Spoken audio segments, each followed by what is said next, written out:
Bloomberg Audio Studios. Podcasts, radio, news. Hey, I'm Tom Barkin. Our pleasure. Yes, thanks for making the time. Of course. Thank you for coming. So we're just getting started on the business. Okay. That's Tom Barkin, president and CEO of the Richmond Fed, one of the 12 regional banks of the Federal Reserve. He's talking to executives at Carport Central, a manufacturing firm that builds and sells carports, garages, barns, and even homes made out of metal tubing. In addition to being a voting member of the central bank's monetary policy body, the FOMC, Tom's responsible for actually implementing that policy in his district.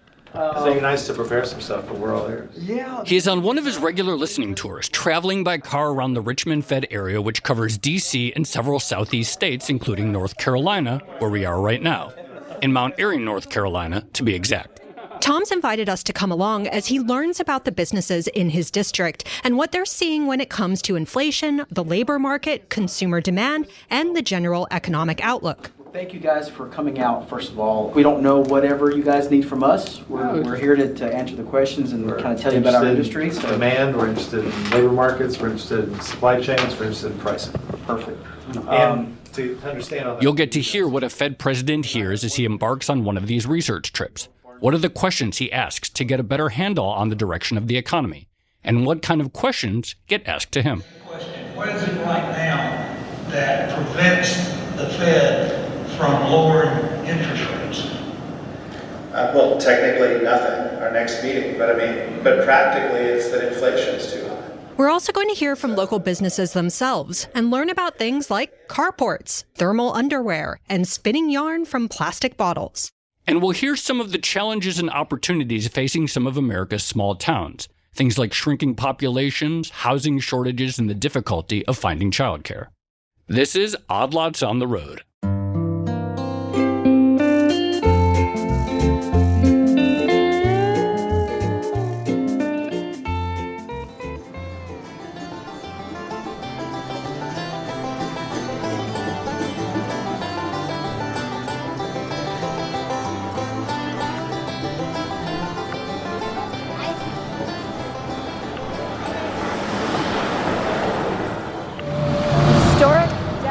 Mount Airy. There's a candy store. Let's go there. In many ways, Mount Airy really is the quintessential American small town. Sitting in Surry County in the northwest corner of North Carolina, it was the inspiration for Mayberry, the fictional idyllic home of the Andy Griffith Show. It's also the first leg of Barkin's trip for this week. We try to go to places that we haven't been. The big cities work themselves. I'm there naturally to give speeches to Rotary clubs or chambers of commerce. But the small towns, you have to put them on your calendar. And we picked Mount Airy because we hadn't been here before. And we'd heard some interesting stuff about what they're doing in the workforce. Once the locations are chosen, Barkin and his team generate a list of the region's key employers. Then start reaching out to set up interviews and maybe a meal or two with some of the local community leaders. We always want to find whoever the biggest businesses are and try to understand because they'll have the best input on the labor market. And then I do try to do a roundtable where I can of whatever the core business is in that community. It was aquaculture in the Northern Neck. It's tourism in a place like Mount Airy. I'm trying to understand the core part of every town's economy and how that's performing. Tom's not wrong about the importance of tourism in Mount Airy. The Andy Griffith Museum and Mayberry-themed shops on Main Street inspire thousands of tourists to come every year. It's a pretty cute town. There's a downtown area with a store that sells moonshine ice cream, which was delicious. There's Mayberry RFD cop cars parked on the street, and a gospel music store selling guitars, which you love, Joe. I did. But there's also other types of businesses around, too. Take, for instance, Carport Central. The company makes these outdoor structures that you can use to protect your car from rain or snow or sun. But it also makes bigger things like barn dominiums or prefabricated houses.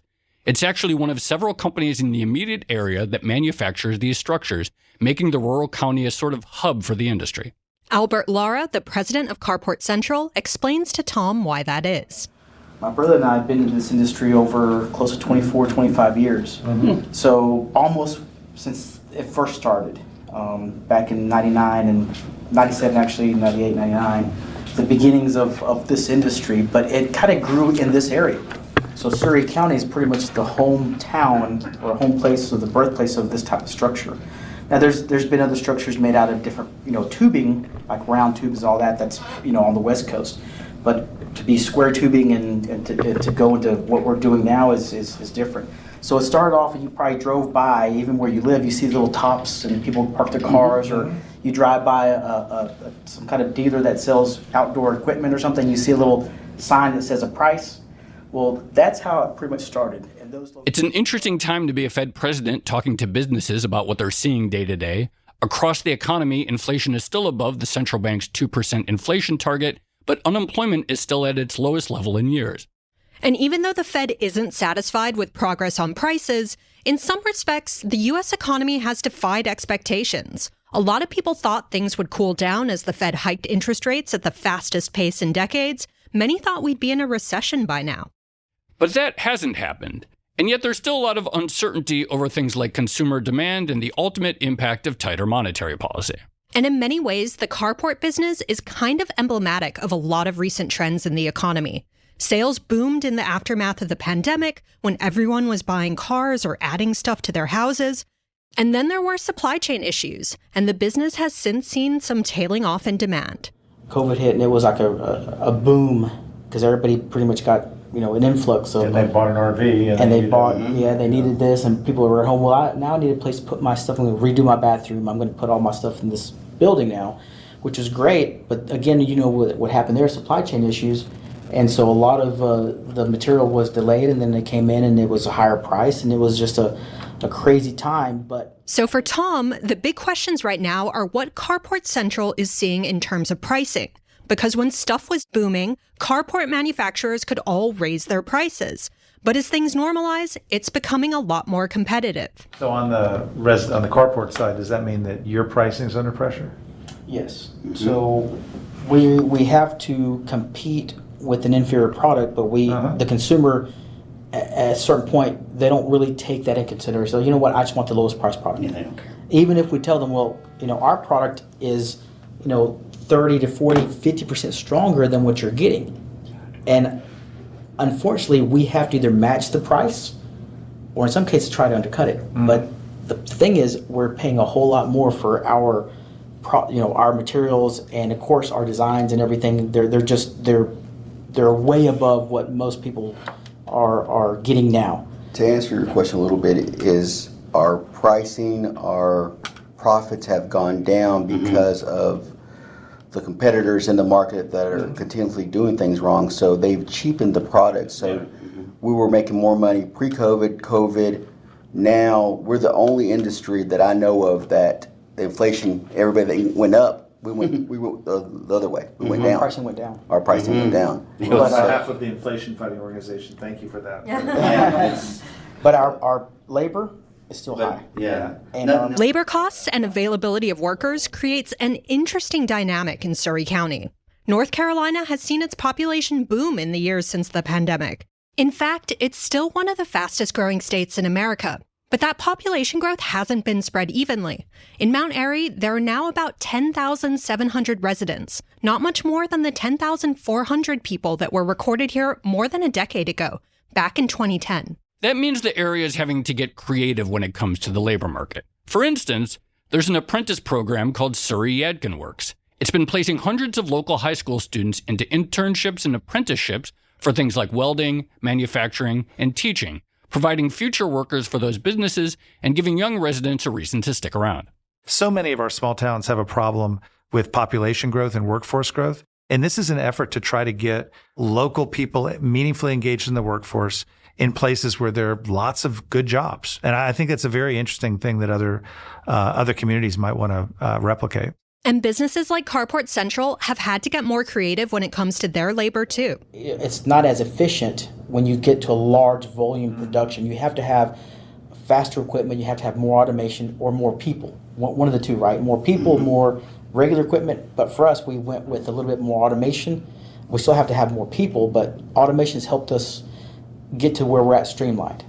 But what we've noticed is that at the beginning, say last year, we were working 45, 50, maybe 60 hours in some cases, Saturdays, half Sundays, one shift. We wanted to cut back to 40 hours, and we didn't want them to work on weekends. But we still have a lot of demand. So we had to get more efficient in our processes. And the guys, they were very, very hesitant at first because obviously they were used to getting a 50-hour paycheck or 60-hour overtime. But we told them, look, let's try this. We want you to spend more time with your family. We want you to enjoy. We don't want you to have to stress having to come in and finish this, or we don't want you to rush through it where it's not the exact quality we want. That's a good productivity. So now that's changed a lot, and I think that's probably why, back to Tommy's point, is our turnover rate isn't as much as it probably is for other manufacturers. So Carport Central has been able to adjust to some post-pandemic pressures. But there are still some restraining factors on its business. Take, for instance, banks and the availability of credit. Not only have interest rates surged as the Fed fights inflation, but banks have also been pulling back on some loans. What's the biggest constraint on your growth right now? Is it getting the materials? Is it availability of contractors? What's stopping you from selling even more? I guess for us, it's going to be more financial institutions understanding our business more. I think the supply chain issue for us, it's okay because we have access to different supplies, but it's more of having a backing of a financial institution for us. So credit. So credit, but our turnaround time in our industry, luckily it is pretty quick, but because of the fabrication time and their time schedules for commercial projects, they are not able to pay us, let's say, within maybe 90 days. And our credit terms are, say, net 30, net 45.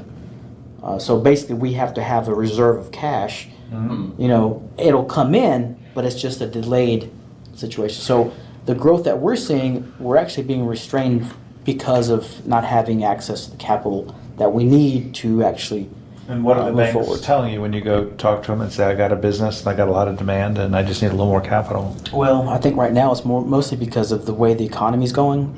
They're not as free, telling you, hey, come on in, let's help you. It's more like, let me see if I can. I don't know if I can, that kind of situation, not like it was before. But it's access rather than rate. Because you could say, oh, they'll give it to me, it's just costing me too much. Yeah, I think it's more access. I think people are more reserved with that. And as we've seen before, even as the company gets bigger, that creates a new set of challenges. But with the other challenges that we're facing, competition, but also the lending part, getting to that, it costs money for an audit. You have to have a team of CPAs. You have to have a financial. It's more money, more, income that's dedicated to that instead of dedicated to the equipment and growth. So that's where, and I don't know. Maybe you've seen other banks, others, companies like this. And internal processes too for on the accounting side. Growing so much that we were growing 25-35% every year for the past 5-6 years. But then we got to that point where QuickBooks can only do so much, right? So we went to an ERP system. Going to that ERP system has been a very, very hard struggle over a year now, trying to implement. Nobody enjoys that transition. So that's what also is. For those of you wondering, an ERP system is basically software used to organize a company's finances, supply chain management, and a lot more. The reason this is familiar to Tom is because not only does he spend a lot of his days on the road talking to businesses about stuff exactly like this, but he also spent many years at McKinsey, the consulting giant, before he joined the Richmond Fed. That background is one reason he takes such an interest in the nuts and bolts of local companies. But what does he do with the information that he gets from these meetings? At the end of the first day of his trip, we sat down with Tom to talk about what he'd heard.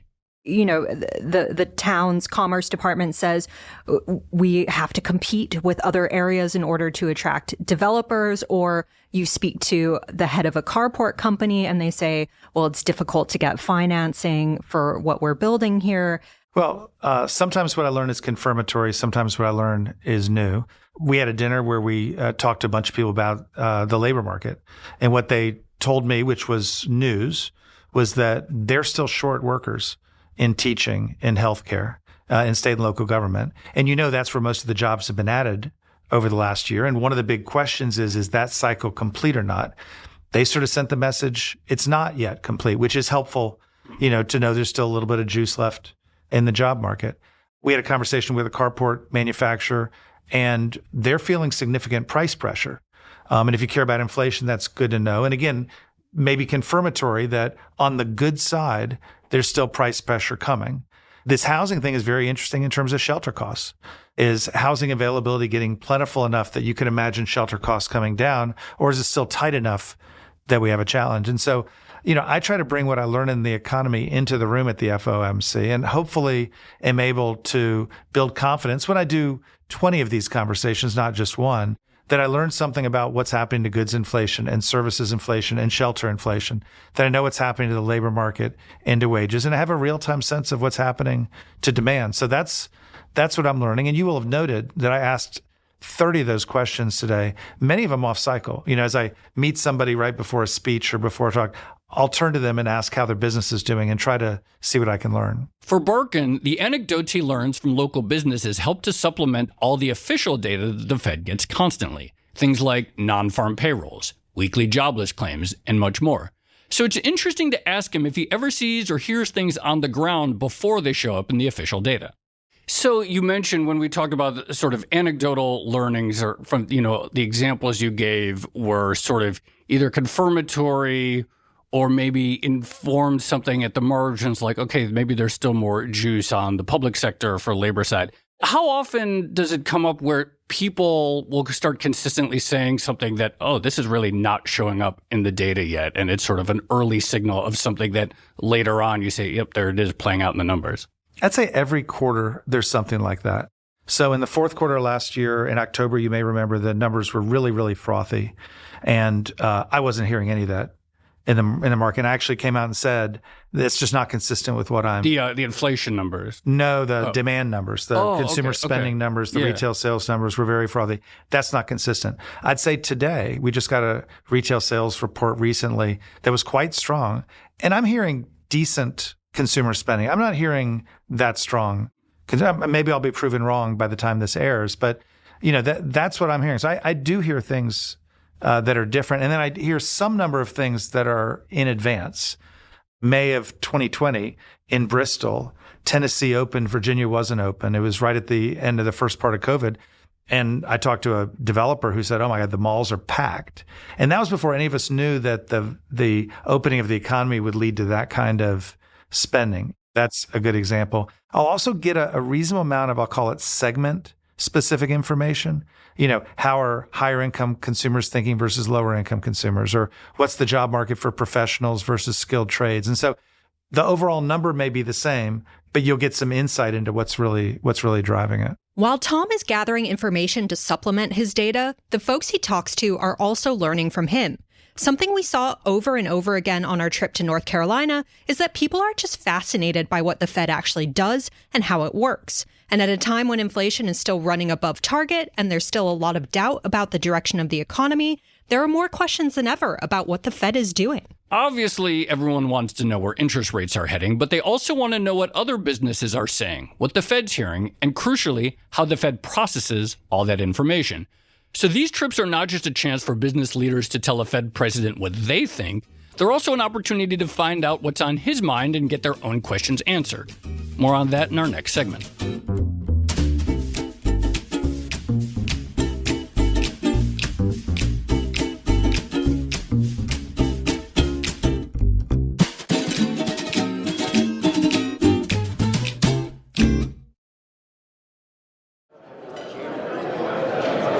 I think we'd love it sooner if we could, but at the end of the day, that's... Welcome to the Winston-Salem Rotary Club's weekly luncheon. This week's guest speaker is, of course, Tom Barkin. Tracy, I'm glad we finally figured out what a Rotary Club is. Yeah, I had this sort of vague idea in my mind, but I had to look it up too. It is a society of, I would say, civic-minded people who meet regularly to network and take on some community projects. Learn about the community. I feel like every week I come, I learn something about my city that I didn't know before. Yeah, that's cool. The Winston-Salem Rotary Club has been going on for more than 100 years, all the way back to when Winston-Salem was basically Cigarette Central. Today, driving around Winston-Salem, I'm pretty sure we saw more vineyards and breweries than we did tobacco fields. So please give Tom Barkin a warm welcome. As part of his trips around the Richmond Fed District, Barkin often speaks to local business groups and societies, giving his regular stump speech about the state of the economy. Thanks, Chris. I appreciate that advertisement. So it's great to be back in Winston. I'm a proud Deacon parent. But the reason he enjoys doing it is for the Q&A portion afterwards. Taking questions from the audience members helps reveal what's really on people's minds. I want to know it because I do think this two-way interchange on the economy is really quite valuable. Even if you're a regular watcher of the Fed, you can learn a lot from this discussion.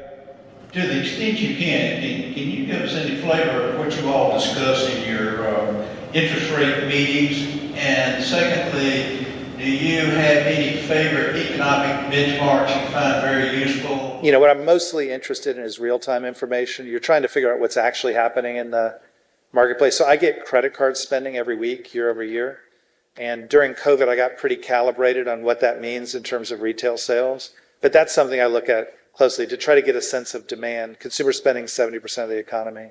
On the labor market, the jobs report that comes out every month is clearly the best, most secure thing. But I take some comfort from the weekly jobless claims because it's at least a real-time measure of whether layoffs are accelerating, which is what you'd see if the economy turns south.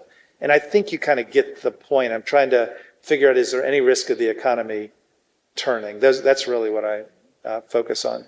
In terms of the meeting, maybe I'll give you a 10-day look at it rather than just the meeting itself, because the weekend before, 10 days before the meeting,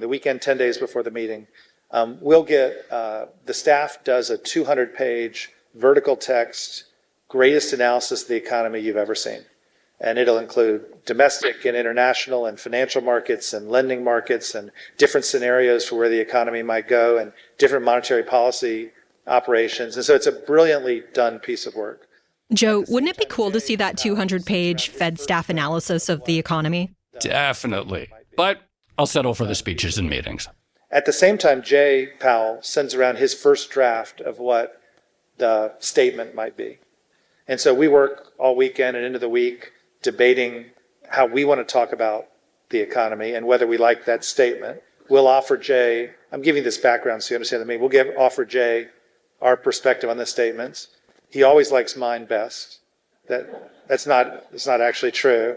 I'm making the point, the statement that we issued the Wednesday of the meeting has largely, not always, but largely been pretty well vetted by the time you get to the meeting. So we don't go to the meeting and try to line edit a statement for the most part. Every time that the chair has a bad press conference, that's because we've line edited the statement in the meeting and we send him out there 2 hours after the meeting to go defend it, which is, I think in my judgment, a little bit of malpractice, but we do it sometimes. In the meeting itself, there's often a special topic. And so the staff will present some papers on the special topic and we'll have a debate about it.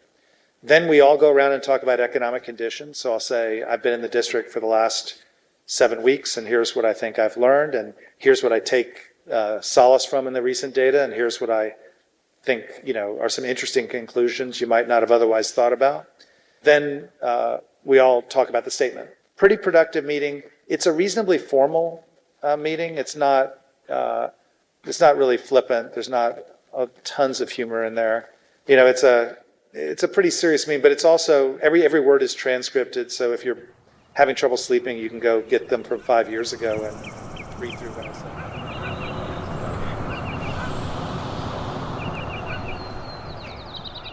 About 30 miles west of Winston-Salem and half an hour's drive south from Mount Airy is Yadkinville in Yadkin County.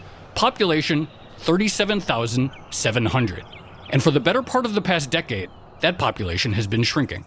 It's day 2 of Tom's North Carolina tour, and we're starting off at the offices of textile manufacturer Indira Mills.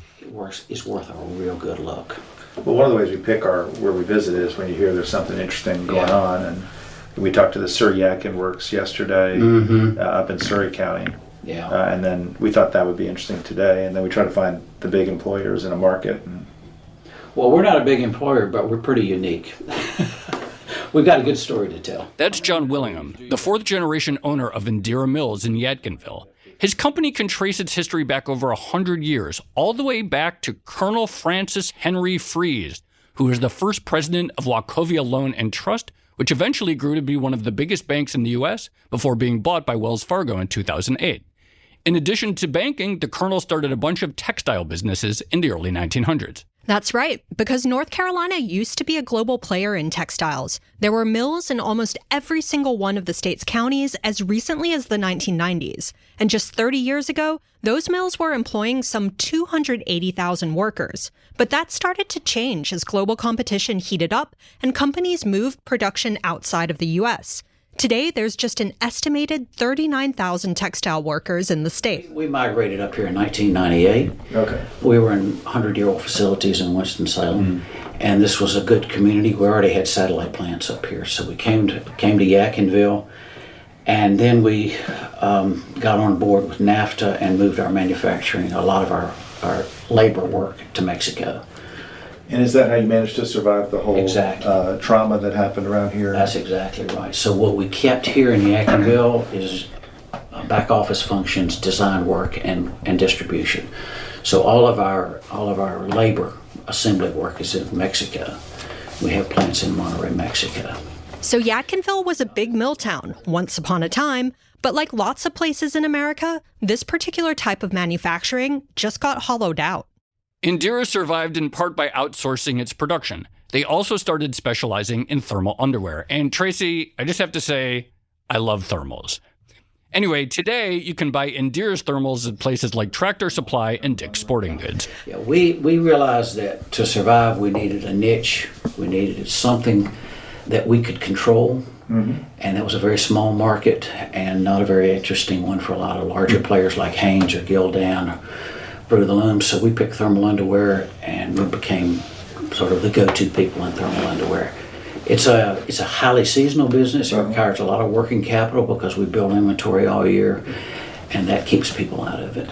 And who do you sell into? Do you brand yourself? Do you sell into? We do mostly our brands, but we also do private label. We like to tell people that we do everybody but Walmart. Now, just like with the Carport business, pricing is obviously an issue in the apparel industry too. If you look at apparel in the Consumer Price Index, you can see clothing inflation basically peaked at more than 6% year on year back in 2022. But in more recent months, inflation in apparel has been kind of moderating. It came in at 0.40% in March, and that's kind of been the story of inflation across the U.S. recently. Housing costs and services keep going up, but some goods, like apparel, aren't seeing quite the same kind of price increases anymore. Indira's experience also says something about post-pandemic demand. It's basically ridden a roller coaster here. When COVID struck, it started making face masks. But demand for masks went away as the pandemic petered out, and people aren't buying thermals like they once were either. We were the very first people to make masks. I mean, we were like the day after the shutdown, and we couldn't get off the telephone. It was everybody from American Airlines to Centos uniforms. They all wanted masks, and so we just did everything we could do. By June, it was apparent that wasn't going to last. When the economy started to come back, it was so strange because demand was just out the roof. Yeah. There was a lot of money in the consumer's hands. Yeah. And they were buying anything and everything. They were buying online like crazy. And so there was a surge of business that occurred. And we were all chasing it as hard as we possibly could. We were just, we were blind to the fact that this was an artificial situation and it wasn't going to last. We were riding the wave.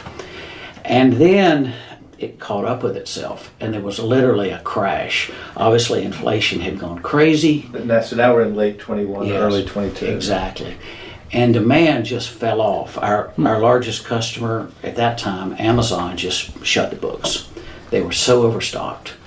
And because they had been chasing it, just like all of us. Everybody in the supply chain. Demand was up. They didn't have enough inventory. Joe, Indira Mills is also where we learned there's basically a Jones Act for textiles. It's called the Berry Amendment. Here's Tom and John talking about that, as well as the company's decision to move their textile production out of the U.S. I know the answer to this question, but I'm going to ask because I get asked it a lot, which is, did you consider moving it back to the States? No. And just give us your logic. The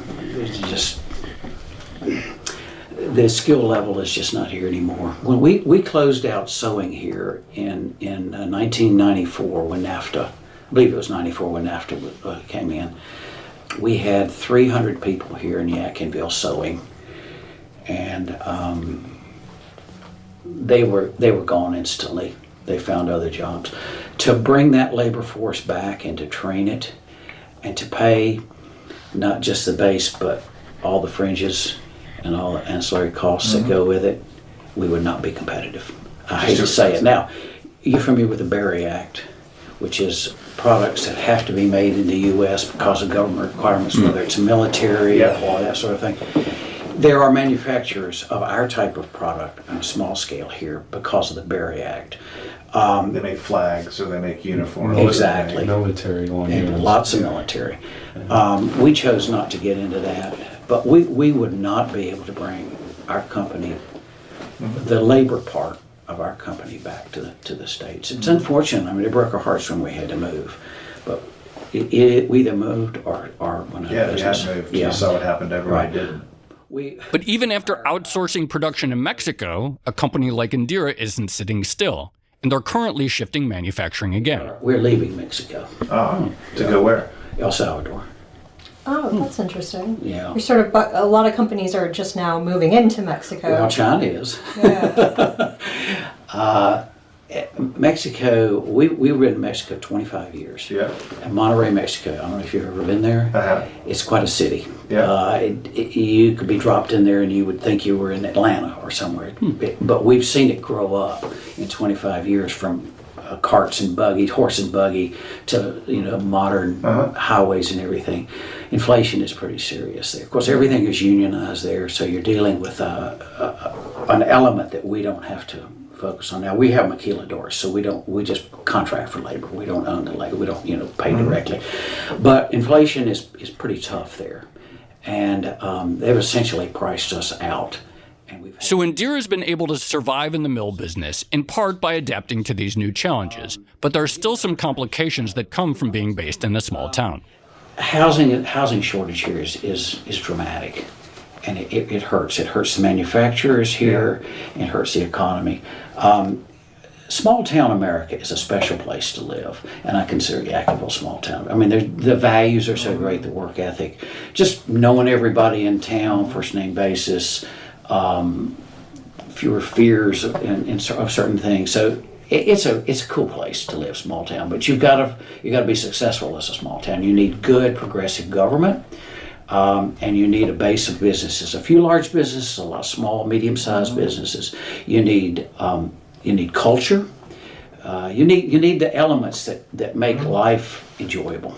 Yadkinville isn't alone here. We heard similar things in Mount Airy too. Smaller towns may have cheaper land for construction, but that doesn't mean developers are flocking to them. Here's Tom talking to us about exactly this. Every small town is competing for developers, and there's a limited number of developers. I gave a speech on this in November, and developers care a lot about availability of cheap land. Developers care a lot about permitting and infrastructure in the land, and developers have the ability to choose. And so what they told us here is, if you go a little bit further south where it's closer to an interstate, the developers are prioritizing there. Now, they had a bit of a roadshow for developers, and they think they're making some progress. So that says something about what a community can do in terms of proactively seeking developers. And I think that's actually a pretty important thing if you want housing built in your community. I find this actually to be like an kind of fascinating dynamic, right? Because in my mind, you would think of like the developers are all competing against each other to find the cheapest land available or whatever it is. But this idea that from maybe like a community standpoint, it's the other way around, arguably, and that it works in such that they need to basically pitch the developers on coming here. Yeah. So after the Great Recession, what happened is a lot of developers went under and left the business. A lot of banks stopped financing development. We underbuilt housing for a decade. So we're light developers. In addition, what's happened during the post-pandemic era is there's been so much construction going on, not just houses, but also data centers and warehouses and state and local government, educational, that we're short construction people too.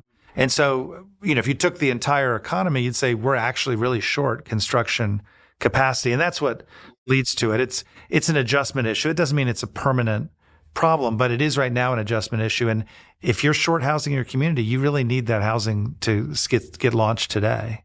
So towns like Yadkinville and Mount Airy are doing what they can here by proactively courting developers and experimenting with new models for childcare to course correct for that ongoing shortage. And there just isn't enough childcare.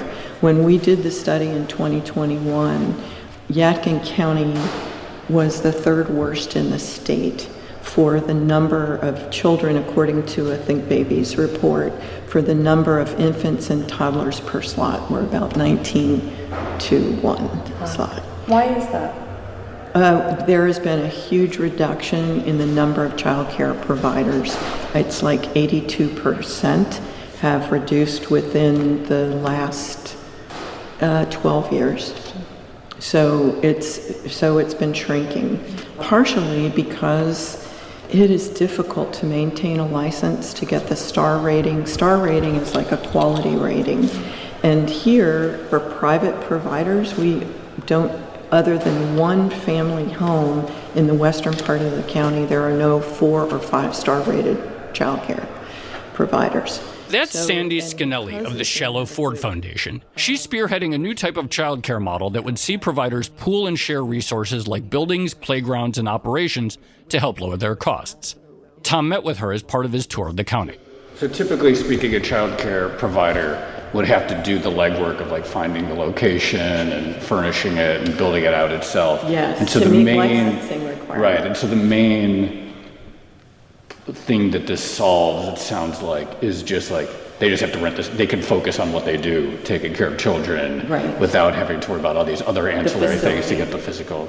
Because licensing is both for the individual as well as for the facility. And when we did our study, what we found is that, I'll give you an example. One of the playgrounds needed new mulch. It was going to cost $8,000 to replace the mulch. That's a key licensing factor, is you have to have 6 inches of fluffy mulch. And so every time it rained, they were running outside with pitchforks to fluff up the mulch. Well, those kinds of stresses are a distraction, honestly, from managing that facility. So to have the facility taken care of and maintaining that license really allows more focus on the child care. But Smart Start's only doing the facility. It's not a other shared cost model like HR or that sort of thing. Actually, no. They will also offer back office support to each of those businesses if they are interested in it.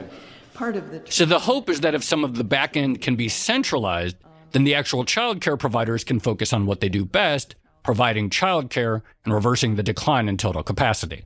And of course, this isn't just a small town problem. A shortage of childcare providers and high housing costs, all of which contribute to inflation, is pretty much the story across America's economy. At our next stop, we talk to one of the largest employers in the county and see how all the things we've talked about, labor, housing, prices, have impacted them as well.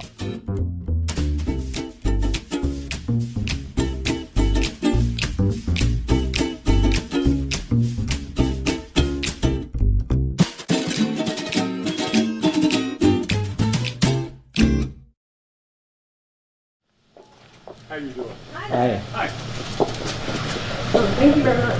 Hi, welcome. Welcome to Unify. Hi. I'm Tracy Alloway Tracy, from Bloomberg. Eddie. Hi. I'm Joe Weisenthal. Joe, great to meet you. Eddie Engel. I'm the CEO of the... Great. And everybody calls me Smitty. Just a few minutes away from Indira Mills is the Yadkinville factory for Unify, a publicly listed manufacturer of polyester, nylon, and spandex yarns. It's headquartered in Greensboro, but it has a pretty big facility here in Yadkinville. It is a big facility. There is a huge recycling center where Unified turns plastic bottles into a recycled fiber it calls Reprieve. There are big trucks parked outside that say, "Bottles equal cool stuff." And there's cool stuff inside too, including a showroom showing off some of Unify's material. Reprieve and where it comes from. Absolutely. Yeah. Reprieve is a product that we have now that we take recycled plastic bottles and it's chopped up almost like plastic cornflakes at our Reedsville facility. It's cleaned. We separate the green and the brown plastic from the clear and the blue. We use the clear and the blue plastic in our yarn. That's Smith Williams, Unify's HR manager, but everyone calls him Smitty. But the clear and the blue plastic is shipped here to our recycle center, where it goes through another process, becomes PET resin. It's PET resin. Then we take it, and it is in like plastic BBs, and it is melted and extruded, goes through like large shower heads, and as it falls 5 floors, it becomes a solid again. That plastic yarn is then sold to companies like Nike, Patagonia, ASICS, and others who weave it into their products. In this country, only about 28% of the bottles are collected, and when we get a bale of bottles, we get around 56% yield because the collection system here is not. And that's Unify's CEO, Eddie Engel. Bigger companies like Unify haven't been immune to post-pandemic challenges either. Eddie describes to Tom how the price of plastic shot up in 2021 and 2022, including the cost of the plastic bottles that they use to make into fabric. Marketplace. So that price of that bale bottle goes up and down significantly. It's been as low as 13 cents in the last 6 months. It's been as high as 18 cents, but it has been as high as 50 cents 2 years ago. So with a 56% yield, it can get very, very expensive very quickly. And that's an average number I'm giving you, but it's the fact that we have to take the bottles and we have to take the caps off, take the labels off, make this flake, and then we have to take this flake and make it into chip. And their yield losses are throughout that whole supply chain. But what's cool is, I say this all the time, but you've never met a sad recycler. So what we're doing here attracts young people who want to be sustainable, want to be purpose-driven. And while, yes, this raw material is more expensive and the yields are higher, we are giving the brands what they need. So Unify is a lot bigger than many of the other local businesses around it. In fact, it's the biggest private sector employer in Yadkin County. And it's had the sort of secular tailwind of demand for more sustainable fabrics behind it. But it has encountered some similar issues. Supply chain disruptions are still kind of reverberating and clouding the picture of demand. So I would say from a demand perspective, there was a lot of over-purchasing. And the stocks of all these brands that I quoted, the apparel brands, went way up because they basically had this supply chain issue. What used to take 30 days from China was taking 3 months because the boats were sitting out there.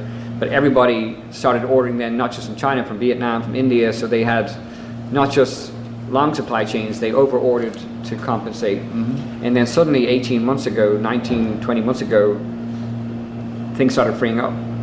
So all the brands globally just pulled back on as many purchases as they could, and that really impacted us. We're seeing consumer demand for our products are down about 7 or 8%, maybe 6%.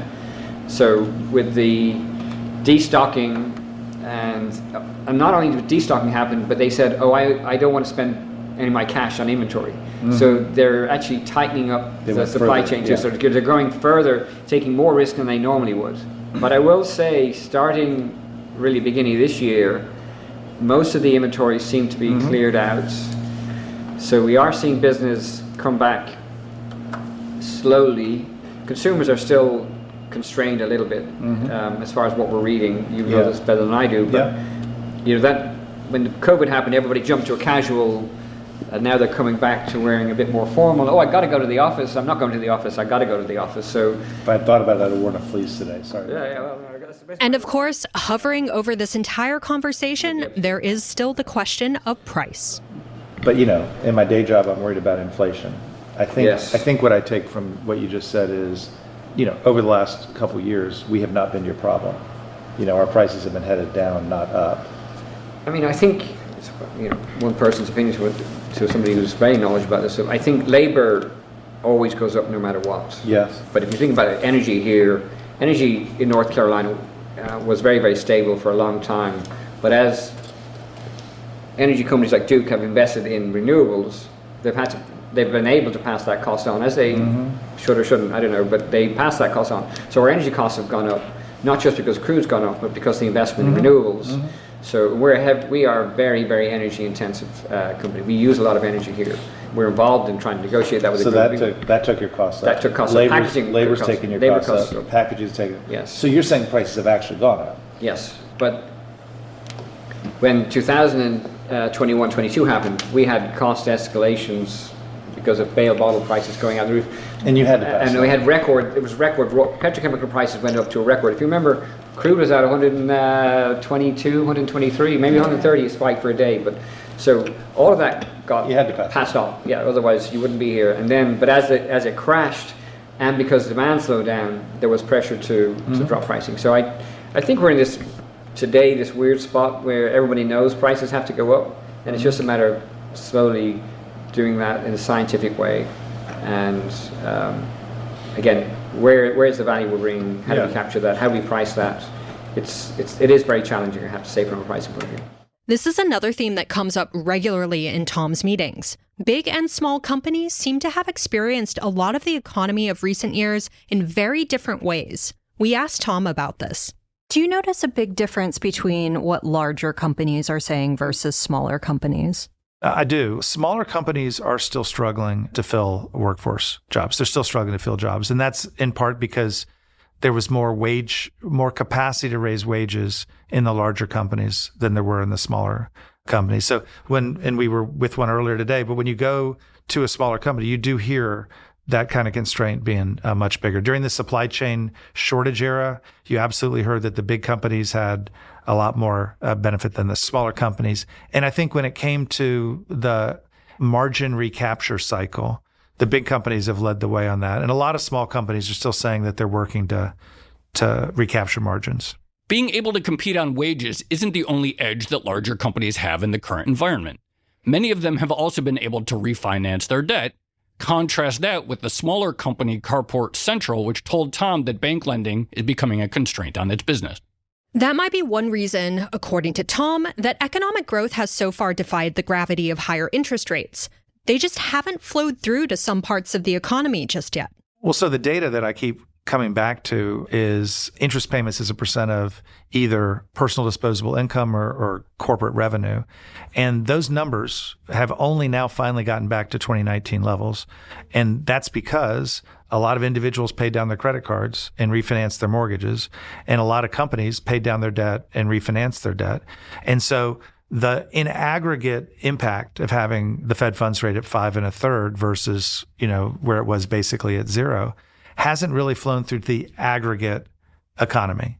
Now, it's certainly flown through to individual parts of the economy. And the most surprising things to me, obviously the residential market where you've got the 3% mortgage holders who don't want to trade into a 7% mortgage and are unwilling to sell their house. But behind that is that, 92% of mortgages are fixed rate. Okay. So that's different than what the economy was 15 years ago. In commercial real estate, multifamily, you hear about a set of people who really can't develop anymore, want to turn in the keys, whatever version of it, and another set of people who are owners who are feeling actually just fine. And Unify's experience underscores that big refinancing trend. They refinanced their debt in 2022 and have since been investing in new equipment. From a balance sheet point of view, I feel pretty good where we are, but it is impacting us because we knew we were going to take on debt with this new investment. And the investment is based on equipment that was really new and really differentiated. We'd had a spike in CapEx for like 3 years, and it was on new equipment that was very, very different from what we could have bought a few years earlier. And we've been developing this.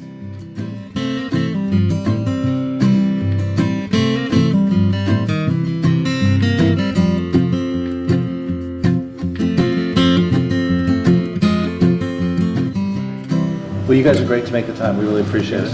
I'm going to make it, since you walk out there, just see, just look your head at it. Unify's factory was the last stop for us, but not for Tom.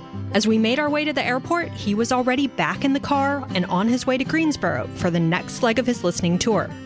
Barkin spends about 2 to 3 weeks of every month on trips just like this one, which means that most days, if he's not getting ready for the next FOMC meeting in DC, he's in the car or at another luncheon or taking one last look at another factory floor. Tax it automatically. Yeah, it goes all the way through. But unless you saw that, you wouldn't. You have to see it. We make stuff. That's what we do. We make stuff. So after 2 days on the road with a Fed bank president, what did we learn? Well, on the one hand, there are some businesses that seem to be doing fine in this environment. Meanwhile, others are struggling with the impact of higher rates and moderating demand. All of these varied individual experiences are one reason why it seems particularly challenging right now to figure out what's going on with the larger economy. One of the questions that I think people are scratching their head is, well, how did the Fed raise rates so much and yet the economy hasn't slowed down as fast as people expected? Well, I've done intentionally over the last 3 months, probably 15 different sessions with commercial real estate groups because they're definitely feeling the impact of rates. And I want to hear from those segments. When you talk to banks, which I do a good bit, you also hear the same thing. I was very interested because in theory, higher rates should, hit the whole economy relatively quickly. It starts with interest sensitive sectors like real estate and banking, but historically manufacturing's followed pretty closely. And I haven't heard that much on the manufacturing side. So it was very interesting to hear these guys talk about how credit availability was constraining their ability to grow. Now, they've had some margin challenges, which, they talked about that could be relevant. And I do think the banks I talk to will talk quite openly about tightening credit. And part of that is just being prudent, in a world of uncertainty. You hear about it, but then you get to see it, right? So now we have in the economy, it's not just what people are saying might happen. There's some evidence that actually is happening. Complicating the whole picture is also the overarching weirdness of the post-pandemic business cycle and the long-term impact that the pandemic experience may have had on businesses. This is something Tom talks about a lot. I'm curious if there are any lessons that businesses you speak to seem to have internalized from the past few years, the post-pandemic experience. So we used to talk a lot about the idea of labor hoarding. Everyone was caught short during COVID, so they hired a lot and they're terrified of having to go through, the same scarcity of labor again, or the experience of raising prices and testing that elasticity of demand. Are those things that people seem to have actually internalized in your mind? Yeah, so maybe 3 things that come to mind. Supply chain resilience. If you had everything in China before, you have to ask yourself the question how smart that is. And so I see everywhere people diversifying their supply chain, more nearshoring than onshoring, but still, or in certainly Thailand and Vietnam, and Indonesia playing a role too. That's very clear. Second is, I think, a new respect for the scarcity of labor. We lived in a world where labor was long for a long time. Now it's short. You talked about labor hoarding, but I think it's even more than that. It's about investment in benefits and compensation on a continual basis. By the way, on the other side of that, there's investment in automation that's going on as well, but new respect for the scarcity of labor. And then I do think on the pricing side, I've been talking about this for a while, but there's a bunch of businesses that before COVID knew they had no chance to increase prices. And then COVID happened, supply chain shrunk, labor costs increased. They had no choice. They went from having no chance to having no choice. And when they raised prices, there were no consequences, right? And so we'd like to be on the other side of that, where they really thought there wasn't any chance to raise prices again. But I'm not sure they're done. And if they're not done, part of it is they're trying to recapture margins. Part of it is they're just a little more courageous. I talked to a furniture manufacturer a couple of days ago who just said, yeah, I used to just give in, but now I'm just a little bolder. I've had the experience of raising prices. I'm a little bolder. And I think it just takes a while to get from no consequences all the way back to no chance again. And that's ultimately Tom's message in this part of North Carolina and beyond. Economic scars can linger for a long time and play out in unexpected ways. There's still an undersupply of housing in places like Yadkinville and Mount Airy, in part because of the 2008 financial crisis, not just 2020 and the higher interest rates after that. Meanwhile, the hollowing out of manufacturing in this area and other parts of the U.S. has been going on for decades. Now, companies might be more aware of supply chain disruptions and labor shortages, and they may be more willing to raise their prices to offset them too, which could add to inflation. All of that creates difficulties for the Fed, which is still trying to balance inflation and unemployment in both big and small towns across America. It has its data, and it can attempt to assume some relationship between things like prices, labor market tightness, and so forth. But it's hard to know what that lingering psychological effect of the past few years might be, let alone what aspects of the economy still have yet to be normalized. And if you think about somewhere like the Richmond Fed District, which has both booming cities and deep rural areas, trying to gauge the disparate effects that a given policy change might have gets even trickier.